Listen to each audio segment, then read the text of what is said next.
Hi everyone, I'm Recovery Paul, and without further ado, let's get started.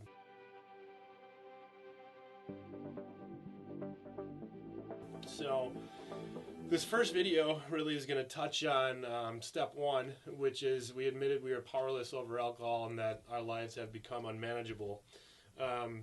There's other things that you could put in place of alcohol, for example, drugs, gambling, sex, eating, nicotine, caffeine, whatever it may be that you're trying to work towards to either do less of or to quit it altogether. And that's what we're going to be working on today.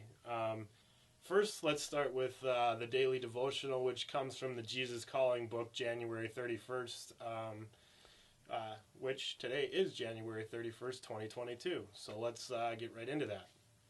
I am your strength and shield. I plan out each day and have it ready for you, long before you rise from bed. I also provide the strength you need each step of the way. Instead of assessing your energy level and wondering about what's on the road ahead, concentrate on staying in touch with me. My power flows freely into you through our open communication. Refuse to waste energy worrying, and you will have the strength to spare. Whenever you feel afraid, remember that I am your shield. But unlike inanimate armor, I am always alert and active. My presence watches over you continually, protecting you from both known and unknown dangers. Entrust yourself to be in my watch care, which is the best security system available. I am with you and will watch over you wherever you go. So, the reason why I'm starting these videos is obviously I have something going on with my large intestine, I believe it is, and so I'm kind of hung up. I'm kind of in a rut in life, but I'm not going to let that get me down. I'm going to keep pushing forward. I'm going to keep doing these videos every day, and hopefully I can start working at a treatment facility too in my hometown Cannon Falls. So that being said, that's kind of the reason why I'm doing these videos, and also because I really believe that helping others to achieve sobriety and get to a place where they, can recover from alcohol and drugs essentially is my whole thing. And I struggled with alcohol and drugs for about 11, 12 years and other things as well. But maybe in a different video I can share my testimony and my life story on that. But today we're just really focusing on step one. Without further ado, let's jump right into it. What does powerless really mean? Well, it means that we can't control something and we have absolutely no power over the outcome of when we put said thing in our bodies, which for me was always alcohol and drugs. It's not a choice like most people think. It's really a mental disorder that alcoholics and addicts have. The scientific fact they've proven now is our brains release dopamine at a way different rate than a normal person. So I guess that being said, it is a disease. It's not something that you just have a choice over. But my advice, I guess, for somebody that's struggling with alcohol and drugs is to, well, what does it say in step one? We admitted. So we have to admit that we have a problem before we can recognize it and actually take hold of it. And then the second step, that's not a second step. The second step that we need to do is reach out for help. And we need to get ourselves into a treatment program. We need to surround ourselves with sobriety, sober people, AA meetings, NA meetings, stuff like that, and start moving forward. And it's a lot easier said than done because all those years, and it could be 20, 30, 40 years even, of alcohol and drugs, right?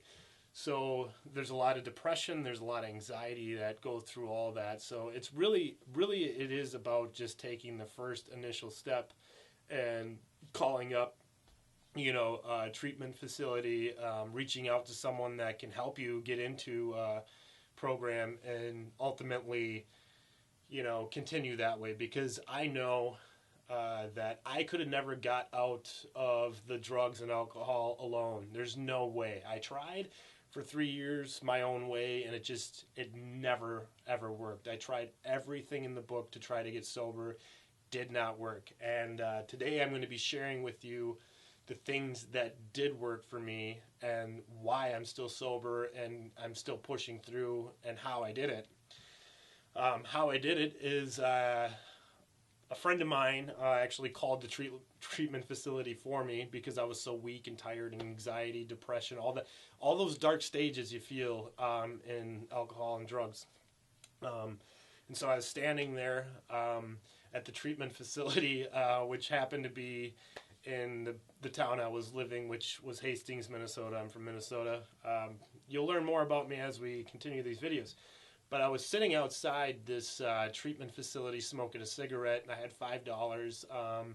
And I was thinking about going down to the liquor store, which was MGM at the time, with my $5 and getting a bottle of the cheapest vodka, which at the time I think was Kamukachuk or something like that.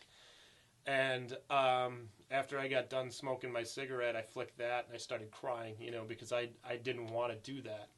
But part of me was so used to the fact of just going down that reckless road, and it's something that's unexplainable. It's a mental and it's a physical addiction, as well as spiritual, emotional, all that stuff. So I had ended up praying for the first time in my life just to get through this door, to be able to open this door and go through it, and to try at least something new.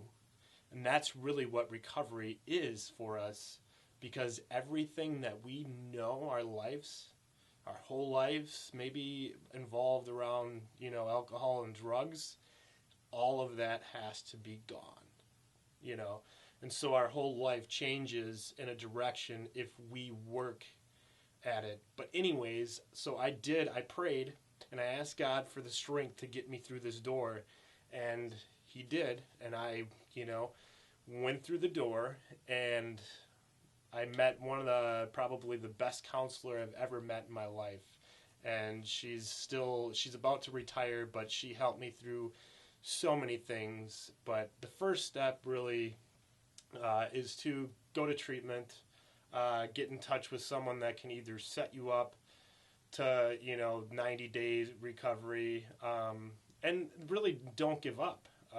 Keep trying at it, even if you do have a relapse or a slip, and just keep going. What worked for me early on in recovery was, new sober friends. I had completely shut my phone off. I think the first year that I really grasped hold of recovery was I actually I didn't have a job going on, but I did disc golf for many years, and I still continue to do that.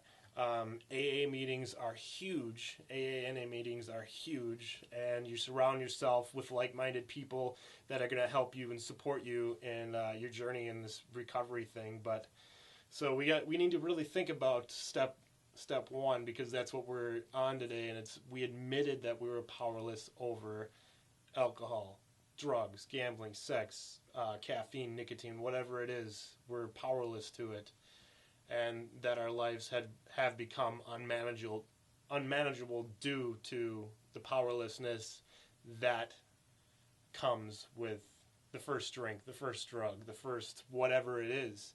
So we got to really remind ourselves where it ends, because for me it always ended, drunk, passed out, hungover, drug overdoses, alcohol poisoning, end up in weird spots, and you have all this regret, the shame, the guilt, all that stuff. And we have to remember that is exactly where it leads every time.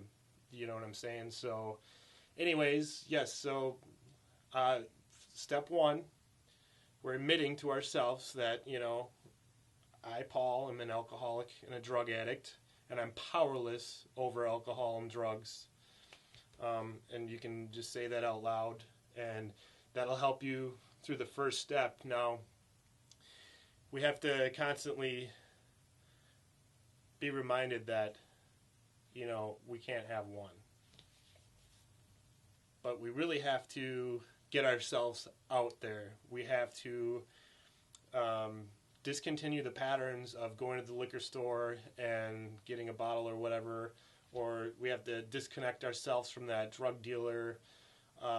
We have to completely do a 180, and to get sober and maintain that sobriety is really, it's meetings, it's surrounding yourself with good people that are in recovery and sobriety. It's getting a sponsor, someone that you can lean on and talk to during the first couple, year or two, and then whatever, even lifetime thing. But yeah, so all these things really play an important factor of you succeeding in recovery and, staying in that longevity in recovery and really grasping a hold that how serious and how dangerous alcohol and drugs really are. And they can kill you. I've watched, myself included, had a near-death experience. But I have watched people die from, overdoses, alcohol poisoning, car accidents, suicides. All these things actually do happen. And if you've experienced a loss, I'm very sorry. It's very hard to get through. And, I'll be praying for all the people that have lost loved ones to this horrible disease, and it is very serious. And so that's the other thing that we have to remind ourselves before we take that initial drink or that initial drug, is this could actually end up being my last day on earth or last night on earth if I decide to put this in my veins or I decide to take this drink, so that's how serious this is. So yeah, so just try to focus on the better things in life and get yourself into a treatment program. Surround yourself with sober people, obviously, AA meetings, NA meetings.